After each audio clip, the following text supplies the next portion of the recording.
I failed. Like, I just know it. Like, you guys are gonna kick me out. But can't you hear stories of how people have been booted out before, or they have to like repeat? You'll never think it'll be yourself, but lo and behold, it was. Look at me, right in the face. Exam pressure is a whole lot more serious than people think it is. Like, it's not just like, oh, people just want to be perfect. No.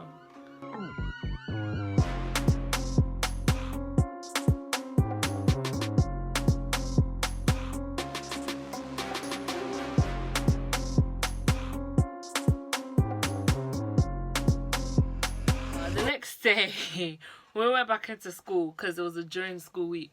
In registration, it was like form time, and our form teacher was like, so guys, how did you all do? How did you guys do for the mocks?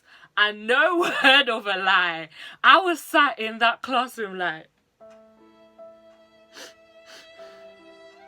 everyone was like, oh, it's calm, and some people like, I did really bad. I sat there like I have failed. Like, I was just there like you know the interview when the boy's like, yeah, and he starts crying and No.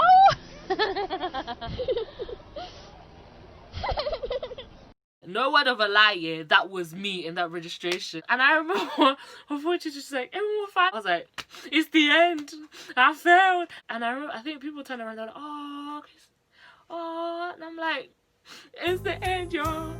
I was like, we have come. I was like, guys, and I was like, I failed. Like, I just know it. Like, you guys are gonna kick me out, because obviously our school was quite strict. And obviously, you know, like how you hear stories of how people have been booted out before, or they have to like repeat. You'll never think it'll be yourself, but lo and behold, it was. Look at me, right in the face. I said, oh my gosh.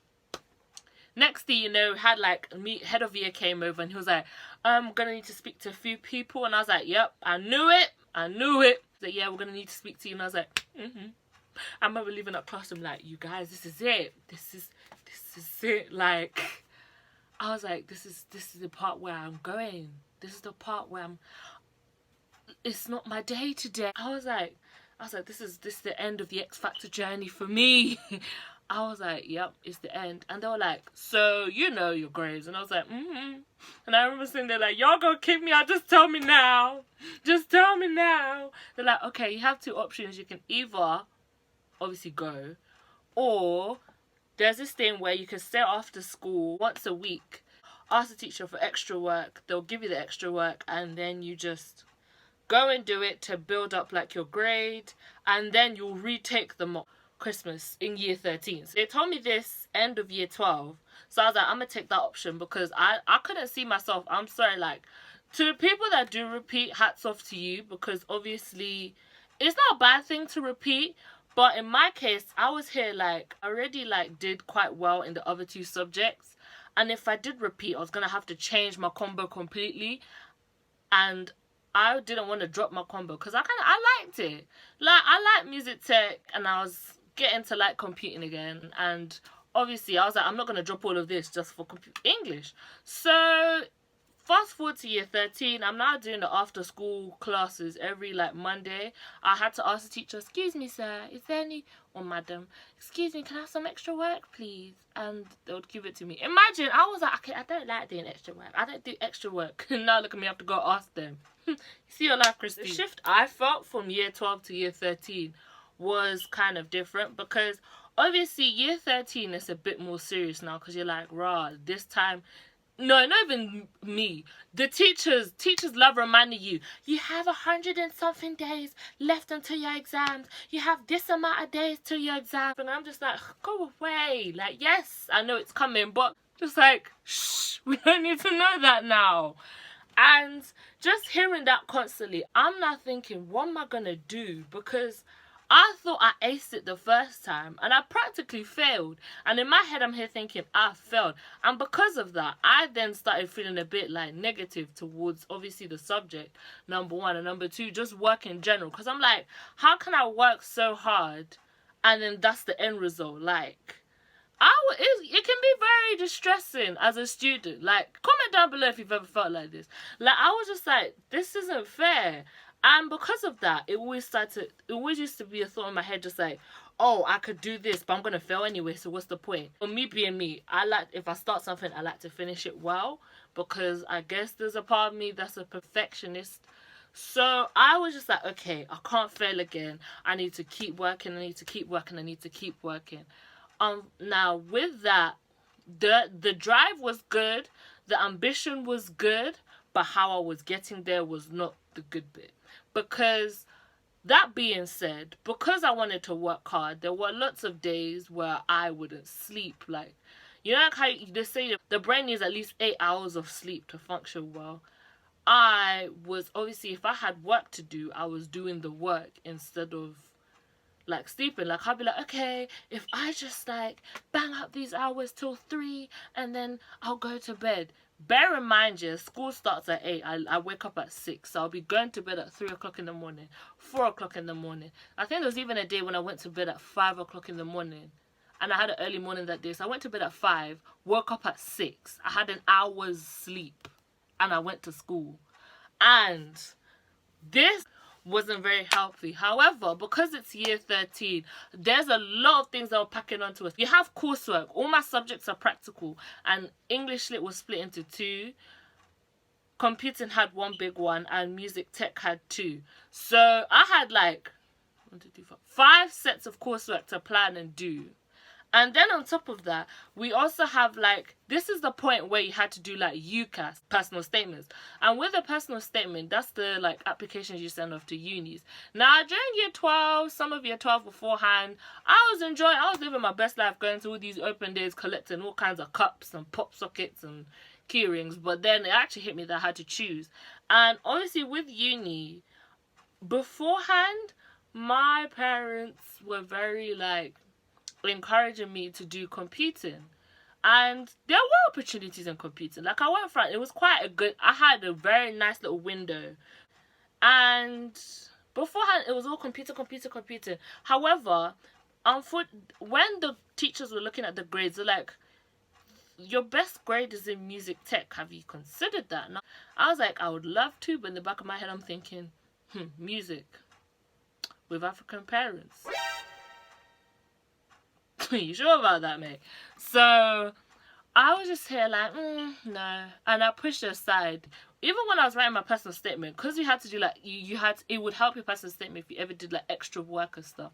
All my extra activities were with music. So I was literally just here like, I like to listen to music, I watch TED Talks about music, and that's why I want to come and do computing in your university. Like, it's not adding up. Like, it's not going together. But hey, so eventually, after a very, very thorough debate at parents' evening between my music teacher and my mama, somehow, listen, when I tell you, yeah, these two, it was like, you would have thought it was like one of them reality TV show reunions, and I was just sat there in the middle like, and then these two turned to me like, let's ask what she wants to do. After weeks and weeks and weeks of research, I'm trying to convince my mom to do this subject, and me convincing myself I need to do what I want to do. Like, I eventually applied for music. Well, to be specific, music production. So I ended up applying for songwriting and music production in some places, or just music production in some places, or music tech, because that was what I was doing the best in. And then with that, obviously, because UCAS is you pick 5 unis, so I had my 5 unis, and some of them had interviews, which I did, and some I passed well and I got unconditional for, and then some of them were just, you know, apply and hope for the best. So fast forward now, I mean, I have applied, all the applications are successful, like all the 5 I'd picked, which were ACM, the Academy of Contemporary Music, Guildford, City University, University of Hertfordshire, Westminster, and the British and Irish Modern Music Institute, or BIM. Those are the 5 I applied for, got places in all of them, so I was like, you know, fantastic. So now fast forward, you narrowed down your 5 choices into 2. So I had my 2. The firm was a conditional, and the other one was unconditional. My insurance was unconditional. So in January had exams again, and at this point my hope was like really gone, because I'm here thinking, like, after the first time I had to do exams, I was like, this is gonna be interesting. I still tried my best, but my best was not good enough, and at this point it was getting to me mentally. And I remember there was days it kept going downhill, and I was like, no, this isn't good. Like, I was really, it was getting like I was just here like, I'm trying so hard, but my hardest is not good enough, and it's just like, what more do I need to do? So not only was I like not sleeping at all, but there was one point where literally I had like 5 assignments on top of me to do, like 5 practical assignments. None of them were getting done. My computing teacher was like, came to me at one point, she took me in the office, she was like, listen, I'm gonna be real with you, yeah? Things ain't going easy peasy for you. I'm aware of that. However, you need to pull your socks up somehow, because if not, you're gonna fail. Like, you're set to fail. And I remember I sat in her office and I was crying. And then English is now telling me that I need to try, like, you know, do better, because obviously I failed it before, so, and I don't want to fail it again. And I even remember there was one time where literally it was like either on a weekday, I was doing my work, and literally I remember sitting on the floor, like, we have like a beanbag chair, I sat on the floor, and because there's like a cross in our living room, like a crucifix in our room, I sat on the floor in our living room underneath the crucifix, and I cried my eyes out, because I was not sleeping. There were days, even though I might joke about it, but there were days where I literally would not go to bed at all. As in, I would be pulling an all-nighter on a school night, and I would go to school with no sleep. I was drinking energy drinks like they were water, and to be fair, they were quite nice tasting. But obviously, I'm a person where I like to joke a lot, but that was as far as I was going. I was that far down. Like, I had hit, in my head, I had hit rock bottom. And turns out, during my research, this is actually common, because a paper that I'm going to leave the reference on the screen for, or the article that I read, had said that low grades with students makes them feel like inferior to their classmates, which can lead to depression. And even in an article, according to BBC News 2016, that even said that 29% of deaths related to teenagers or students were due to those either facing exams or those facing results day. So as you can see, I was just like, although I obviously, thank God. So as you can see, exam pressure is a whole lot more serious than people think it is. Like, it's not just like, oh, people just want to be perfect. No. Some people out here, it's really their rock bottom. So although I'm thankful for the people that were around me, who were very like positive beacons of light that I needed at that time, who were like, you know what, try to take it easy.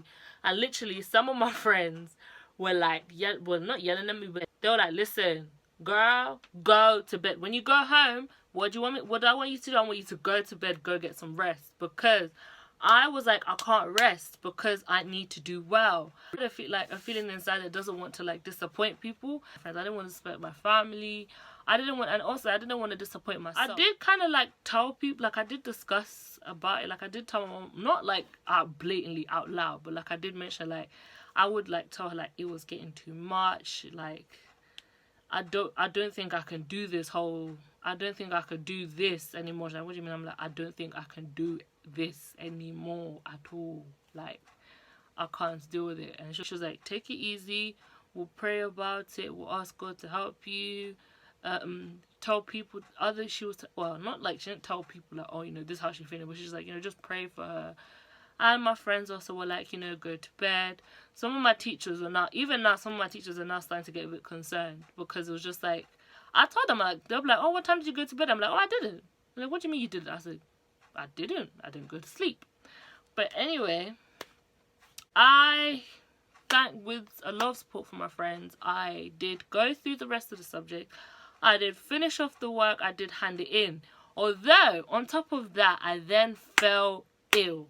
Then eventually, I got support from teachers. Like, none of the teachers knew what I didn't like tell them, like, yeah, they were concerned about the marks, because they know I'm quite I hadn't failed anything before, but I was quite like I was one of those good, like, achieving students. So obviously when they saw my grades start to go down, they were also concerned. And now, like, for example, there were some lessons, I'm so sorry, English lit, but you were I was hallucinating in lessons. I fell asleep in so many lessons. Like, no shade, English lit, I know you're great, but listen, you tell me imagine, yeah, you're in a warm classroom and we're reading a book. Fam, my head said, night. I clocked out so many of them lessons. But eventually, the end of term came, and we all studied, we all did our work. The real exams came, I did my best in what I could, I tried. And, yeah, then I did those, I finished. Funnily enough, I finished first out of all my friends, so everyone else was bugging about exams. And I wasn't really bugging because I revised. I finished around the 11th of June, so I was done by then, and then I was just chilling. And then results day came. Now, when results day came, my main worry wasn't, at this point, I wasn't even worried about the grade. I mean, I should be. However, I was more worried about the UCAS result, because during those months of summer, I was banging out bare YouTubers, like, people just opening their results from last year, opening their UCAS, opening this, and I was like, okay, on results day, this and this and this is gonna happen. Cool. So, like, I was just watching those videos, and I remember I watched somebody who had to do, like, I think they had to do geography. And they got like really, they needed like at least triple B, and I think they got AAC, and they didn't get in. And I was like, but AAC UCAS points wise, doesn't it not add up more than BBB? And they didn't get in. At that point, I was worried. I said, now, at this point, I wasn't even worried about the grading. I was worried about getting into the uni. I was like, I want to get into my firm. I was watching videos. I was like thinking, is it going to be live? Because, Nush, I'm sorry, listen, if you do not, you'll be lying if you said you did not try check the social life of the uni you applied to first. That's what clips of it. I was like, okay, what do people say about it? Then I started seeing, oh, my uni was like, I was watching, like, I can't lie, listen, I don't know why, but my research was based on, like, uni people doing uni campus tours, room tours, and I found out my firm was in the Big Clash game show. If you ever watch the Big Clash game show, you know it's live. So I was like, yes. I was like, no, by force by fire, I have to be there, because imagine if this is what they do, if this is this kind of stuff that they got to, sign me up. So at this point I was like praying, I was like, Lord, let me get into my firm, I wasn't even praying for A-star A. I was like, listen, clearly that video showed me grades can't, sometimes the grade doesn't matter. I was like, listen, bond the grade. I mean, obviously I do want to pass, don't get it twisted, I still want to pass, okay? I didn't go through all that just to fail. But yes, I was like, fast forward to results day, 16th of August. I pull up to school. I'm like, okay, actually, no, that's a lie. I wake up early. I was like, okay, let me go into UCAS. Log into UCAS. Oh. I open it up and see, welcome. Now, to be fair, I had a dream the night before that I got into the uni, that my firm, and I was like, okay. And I was like, it will come to pass. And I had a dream, and then I also had a dream before, the week before, that I got like ill A's, and I was like, okay, I claimed that dream as well. Now, UCAS opens at 8 on results day, so it opens earlier than school does. So you technically know if you've gone to your uni before you even get your result. And for me, that was like the stepping stone to see if I had like passed or not. Because obviously, if I didn't pass, I wouldn't get in. If I passed, I got in, because their entry requirements, they wanted at least 72 UCAS points. So I was like, cool. I open UCAS on results day. I see, congratulations, it's Chrissy K. Obviously, they didn't call me it's Chrissy K because, you know, congratulations, Chrissy K. It's a governmental name here. Your place has been confirmed at my firm. I was jumping for joy. I was like, yes. I was like, thank God. Because imagine all that emotional roller coaster, all that tormentation I was going through. I was like, thank goodness it's paid off. I was like, okay, cool. So I know I've passed 2 subjects at least, because I needed to pass at least 2 subjects to get into the school. So I was like, cool. I was jumping for joy, but then I remembered, wait, you gotta jump on the bus and go to school and get your stuff. So I was, yeah. Go to school. I got on the bus, go to school, go to open my result. Now, I didn't fail. Sadly, the AAAA dream didn't come to pass. But unfortunately, not all dreams come true. Like that one. But like, I was like, okay. I opened it and I'm not gonna say, okay. In the end, I got, now I didn't get all A stars or B's. In fact, I got CDD. And I was pressed at that. I was like, I remember I was like to my friends, I was like, how can I get this? I wanted the U. I was like, but they're like, did you get your to your phone? I was like, yeah, but that's not important. I wanted da da da da da. How can I get this? My grades sound like a 3-year-old trying to pronounce a CD. But anyway, but my teachers were like, oh, what did you get? I was like, yeah, this, and this. Ironically, the subject that I did the worst in for the past 2 years of A-levels was the one I did best in. But I was like, you know what, yeah, we move. Because the important thing is, I may not have got the grades I wanted. However, I did get into my firm. So technically, I did win. Because a lot of people that I thought were like, yeah, they were fine, they were going through clearance. Disclaimer, not to say clearing is a bad thing. Like, obviously, clearing does help. However, I was like, you got into your place so easily in comparison to other people who were like, a lot of people were like, oh, they had to change their options on the day. So I was like, you know what, I'll take it. So yeah, and now I'm here going into my 2nd year of music songwriting and music production. So yeah, as you can see, A-levels beat me like an egg, fried me in a frying pan. But look who's here, ladies and gents. Me. And I'm now in a course. And to be fair, I'm kind of happy. Imagine, it was literally a roller coaster to get there. However, I got there in the end. And now, I bless the Lord. Because now it's just onwards and upwards, baby. So, yeah. Anyway, guys, that concludes today's story time. Drop a comment down below if you had a similar experience. But this is a message, okay? If I, who went through all that roller coaster, can get into my firm, there is hope for you. And whoever's watching this, yeah, and if you're watching this and you're worried about your results, or you're worried that you may not get into it, trust me. Sometimes what you may think may be perfect for you may not be perfect for you. And it's okay. However, the other route that may come because of that may be even greater, because the blessing might be even greater on that side. It's also remembered in the last video, I didn't drop any of my socials. Follow me on Instagram at itsck.so.bueno, or on Twitter, which is also going to be on the screen. Once again, guys, it's been your guys, Chrissy K. Thank you so much for watching. I hope you have a lovely day, unless you're watching this at night. Stay blessed and bye. Know that I'm gonna be on my own. Yeah, every night I sit alone. The ones who come to us begging for our bliss. I want to move on with life after this, yeah. What did I do? You made me insane. Can't forget you. So many of my